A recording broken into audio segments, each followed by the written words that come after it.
All right, guys, good morning and welcome back to the channel. My name is Highruler, and today's video is going to be talking about the leaked trailer for the INSOMNIAC'S multiplayer Spider-Man game. Now, obviously, I can't show the trailer here because I will have Marvel up my ass, but if you know where it is on the internet, you know. Now, for anyone who's seen it, you guys have to admit it looked really good, right? Like, it looked a lot of fun.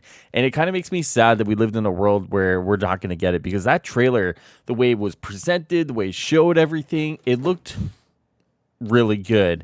And I just feel like Insomniac was working on something really cool there and really good. And I feel like this would have been our best multiplayer superhero offering, to be honest with you guys.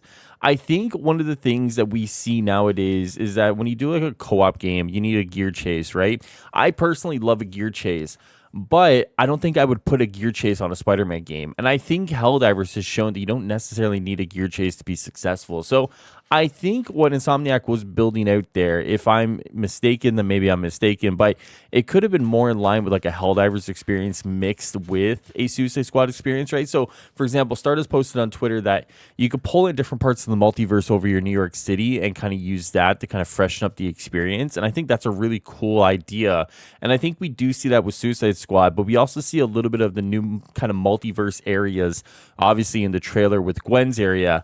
And I think there was potential there to kind of do something similar to kind of freshen up New York City from something that we all played over multiple games at this point, right? So I think when it comes to the Insomniac Spider-Verse game, it makes me really sad that Insomniac obviously had an idea and they were making something that looked really good, and then for whatever reason, they just decided not to do it, right? I don't know if that's because of costs and the ongoing cost of a live service game. I don't know if that's because they had no idea how to monetize it right, because it seems like Insomniac does give away a lot of things for free. So how do you monetize a live service game for your Spider-Man? Do you charge for suits? Well, you can't do that because you've set the precedent now that you give away a lot of suits for free. And we've seen that obviously with the Fresh and Fit pack, which people had argued that it's kind of ugly. Yeah, sure, like whatever. But people were upset that they charged the $5 even though it was going for charity, right? So it's hard for them to kind of monetize a game other than maybe a $30, $40, price tag to get in.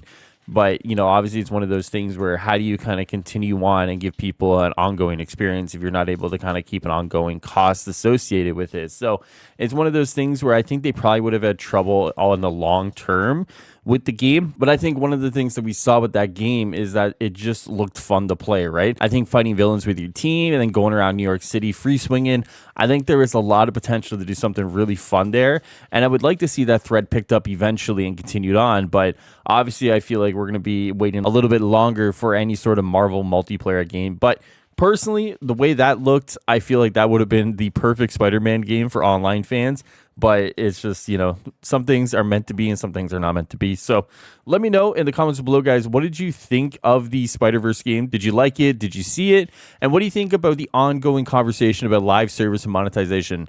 Do you think Insomniac would have been able to monetize that and keep the doors open for it? Or do you think it wouldn't have gone that well? Obviously, we have many different examples to pull from in the gaming industry. Obviously, Helldivers being the biggest one right now. So let me know. Do you think they could have done something similar to a Helldivers approach, or would they have gone, kind of with the Suicide Squad approach? Let me know, and I can't wait to discuss more of this with you guys. I'm sure more details are unfortunately going to come out because of the Insomniac hack. So we'll have to see what we get. We'll see what happens, and we'll just go from there, right? So as always, guys, thank you so much for your time, support, and of course, enjoy the rest of your day and your night. Take care of yourselves. Later, guys.